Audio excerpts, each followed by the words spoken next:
Hello friends, सभी को good morning. आज हम बात करेंगे 19/2/2026 के करंट अफेयर के जितने भी क्वेश्चन बनेंगे आज हम इस वीडियो में डिस्कस करेंगे।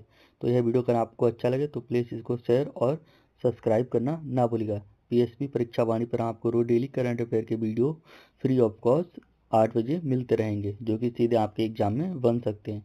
चलिए हम ज़्यादा टाइम ना वेस्ट करके अपने क्वेश्चन की दुनिया में बढ़ते हैं। चलिए हम बात कर लेते हैं फर्स्ट क्वेश्चन की, जो कि आपके स्क्रीन पर रहा है।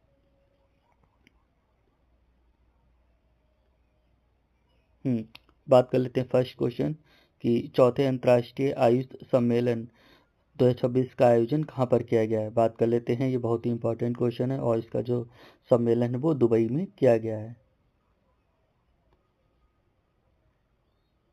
हम इसमें कुछ और बात कर लेते हैं। यह सम्मेलन 15 से 18 फरवरी तक दुबई वर्ल्ड ट्रेड सेंटर में आयोजित किया गया और इसकी थीम जो थी गैर संचारी रोगों के लिए पारस्परिक चिकित्सा थी। गैर संचारी, इसकी थीम बहुत ही ज़्यादा इंपॉर्टेंट है, पूछी जा सकती है। वहीं बात कर लेते हैं, इसमें भारत के आयुष मंत्रालय ने सक्रिय रूप से भाग लिया है। वही हम अगले क्वेश्चन की बात कर लेते हैं। क्वेश्चन नंबर सेकंड, ओल चिकी लिपि जो हाल ही में चर्चा में रही है किस भाषा की आधिकारिक लिपि है। तो बात कर लेते हैं ओल चिकी लिपि, बहुत ही ज़्यादा इंपॉर्टेंट क्वेश्चन है, आ सकता है आपके एग्जाम में। तो हम बात कर लेते हैं संथाली, इसका सही करेक्ट ऑप्शन हो जाएगा। बात कर लेते हैं, इस लिपि ने हाल ही में अपने अस्तित्व के 100 वर्ष शताब्दी पूरे कर लिए हैं। इसका आविष्कार पंडित रघुनाथ मुर्मू ने किया था। इम्पॉर्टेंट है, पूछा जा सकता है। वहीं बात कर लेते हैं, यह लिपि मुख्य रूप से झारखंड, ओडिशा और पश्चिम बंगाल में प्रचलित है। ये भी बहुत ज़्यादा इंपॉर्टेंट है कि किस राज्य में प्रचलित है। तो झारखंड, ओडिशा और पश्चिम बंगाल में प्रचलित है। ये हम अगले क्वेश्चन की बात कर लेते हैं। सफ़ेद पूंछ वाले गिद्ध को हाल ही में किस राज्य ने बचाया है। तो बात कर लेते हैं, सफ़ेद पूंछ वाले गिद्ध को किस राज्य ने बचाया है। तो इसका ऑप्शन होगा केरल। भाई हम बात कर लेते हैं, यह गिद्ध गंभीर रूप से लुप्तप्राय श्रेणी में आते हैं और इसे केरल के नीलाम्बूर क्षेत्र से बचाया गया और उपचार के केंद्र में भेजा गया। बात कर लेते हैं, गिद्धों की संख्या में गिरावट का मुख्य कारण पशुओं में डाइक्लोफेनॉक दवा का उपयोग किया जाता है, जिसे कि यही खाते हैं और इनके पेट में वो पच नहीं पाती है और इसी के कारण गिद्धों के खत्म होने का प्रमुख कारण माना जा रहा है। फिर हम अगले क्वेश्चन की बात कर लेते हैं। क्वेश्चन नंबर 4, हाल ही में किस देश ने सामरिक महत्व के हार्मुज जल मंडल स्वरूप मध्य को अस्थायी रूप से बंद करने की चेतावनी दी है। तो बात कर लेते हैं कि इसको ईरान ने बंद करने की चेतावनी दी है। बात कर लेते हैं, यह जल डम स्वरूप मध्य फारस की खाड़ी को ओमान की खाड़ी से जोड़ता है। दुनिया का लगभग 20 से 30% कच्चा तेल इसी मार्ग से गुजरता है। वहीं बात कर लेते हैं, अमेरिका के साथ बढ़ते तनाव के बीच अमेरिका ईरान ने यह घोषणा की है। वहीं हम अपने अगले क्वेश्चन की ओर बढ़ते हैं। क्वेश्चन नंबर 5, हाल ही में सिक्किम में खोजी गई लेपिडोडोकैम्पा सिक्किम मेंसिस किसकी एक प्रजाति है। तो बात कर लेते हैं कि डिप्लूरा कीट एक नई प्रजाति है जो कि सिक्किम में खोजी गई है। बात कर लेते हैं, यह प्रजाति पूर्वी हिमालय क्षेत्र में मिट्टी के अंदर पाई गई है। मिट्टी के अंदर पाई गई, पूछा जा सकता है। और डिप्लूरा छोटे पंखहीन और बिना आँखों वाले कीट जैसे जीव होते हैं। इनके ना ही पंख होते हैं और ना ही आँखें होती हैं। यह खोज भारत की जैव विविधता अनुसंधान में एक नई कड़ी को जोड़ती है। वहीं अपने अगले क्वेश्चन की बात कर लेते हैं। क्वेश्चन नंबर 6, 18 फरवरी 2026 को भारत के नए राष्ट्रीय सुरक्षा सलाहकार, जिसको हम NSA के रूप में कार्यभार संभालते हुए देखा गया है। तो बात कर लेते हैं विक्रम मिस्त्री, जो कि भारत के नए राष्ट्रीय सुरक्षा सलाहकार हैं। बात कर लेते हैं विक्रम मिस्त्री इससे पहले उपराष्ट्रपति सुरक्षा सलाहकार और चीन में भारत के राजदूत रह चुके हैं और उनकी नियुक्ति भारत की भविष्य की सुरक्षा चुनौतियों और पड़ोसी देशों के साथ संबंध को देखते हुए की गई है। वही हम बात कर लेते हैं, वे 1979 बैच के विदेशी सेवा IPS अधिकारी हैं। वही हम अगले क्वेश्चन की बात कर लेते हैं।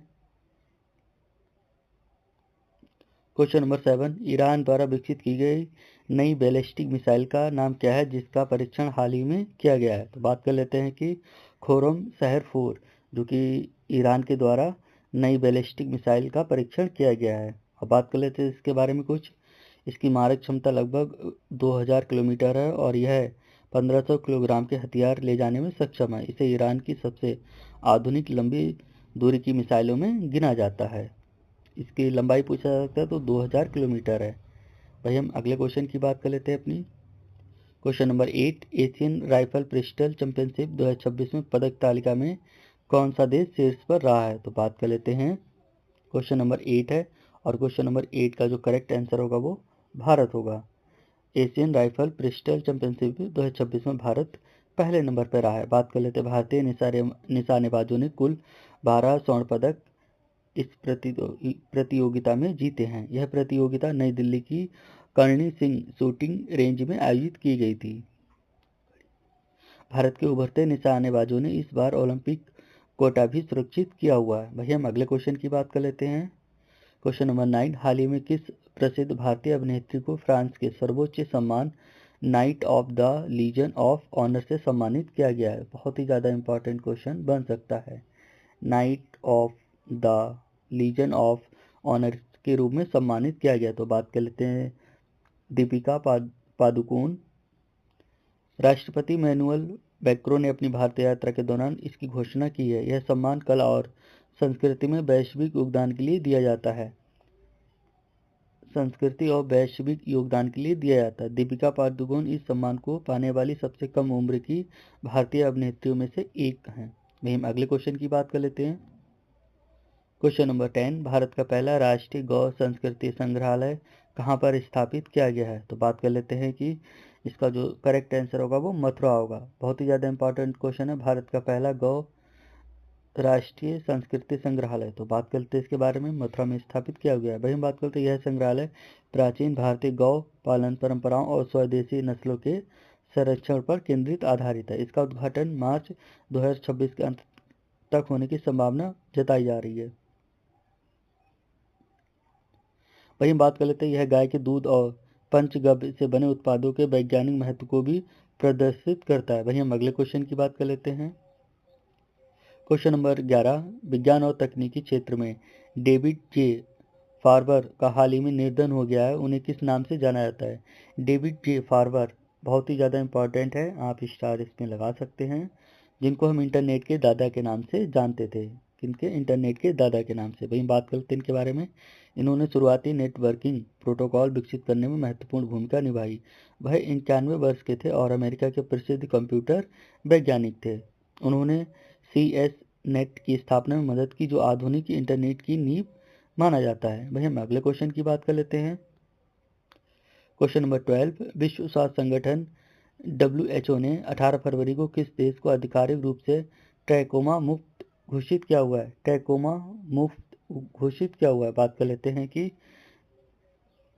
इसका जो करेक्ट आंसर होगा वो इराक हो जाएगा। वहीं बात कर लेते हैं ट्रैकोमा एक संक्रामक नेत्र रोग है जो अंधेपन का कारण बन सकता है। तो ये ट्रैकोमा एक नेत्र रोग है। ईरान यह उपलब्धि हासिल करने वाला पूर्वी भूमध्य सागरीय क्षेत्र का 10वां देश बन गया है। अगर पूछ ले कौन सा देश बन गया तो 10वां देश बन गया। WHO की सेफ रणनीति सर्जरी, एंटीबायोटिक्स, चेहरे की स्वच्छता और पर्यावरण सुधार ने इसे सख्त करने में मदद की हुई है। वही हम अगले क्वेश्चन की बात कर लेते हैं। क्वेश्चन नंबर 13, हाल ही में नीति आयोग द्वारा जारी स्वस्थ ऊर्जा सूचकांक 2026 में किस केंद्र शासित प्रदेश ने प्रथम स्थान हासिल किया हुआ? ये भी इंपॉर्टेंट क्वेश्चन है, आपके सीधे एग्जाम में पूछा जा सकता है, तो स्टार लगा लीजिए। वही हम बात कर लेते हैं, इसका जो ऑप्शन होगा वो चंडीगढ़ बिल्कुल करेक्ट ऑप्शन होगा। हम इसके बारे में कुछ और जानकारी ले लेते हैं। चंडीगढ़ ने सौर ऊर्जा के अधिकतम उपयोग और ई कचरा प्रबंधन में उत्कृष्ट प्रदर्शन किया हुआ है। बात कर लेते हैं, इस सूची में लद्दाख दूसरे स्थान पर रहा है और जहां बड़े सोलर पार्क स्थापित किए गए हैं। वहीं बात कर लेते हैं, यह सूचकांक राज्यों और केंद्र शासित प्रदेशों की नवीकरणीय ऊर्जा की क्षमता के आधार पर तैयार किया जाता है। वही हम बात कर लेते हैं अगले क्वेश्चन की। सेम क्वेश्चन है भाई। चलो ये आज की करंट अफेयर के वीडियो थे जो कि बहुत ही ज़्यादा इंपॉर्टेंट थे और आपके सीधे ही एग्जाम में आ सकते। तो अगर आप हमारे चैनल पीएसबी परीक्षा वाणी पर नए हैं तो प्लीज़ इसको सब्सक्राइब और अपने दोस्तों के साथ शेयर करना ना भूलिएगा। वीडियो अच्छा लगे तो प्लीज़ लाइक कर दें और हमारे चैनल पर नए हैं तो प्लीज़ इसको सब्सक्राइब जरूर कर दें। आपको फ्री ऑफ कॉस्ट इस चैनल पर करंट अफेयर की वीडियो डेली मिलती रहेगी। तो थैंक यू सो मच, मिलते हैं अगले वीडियो में।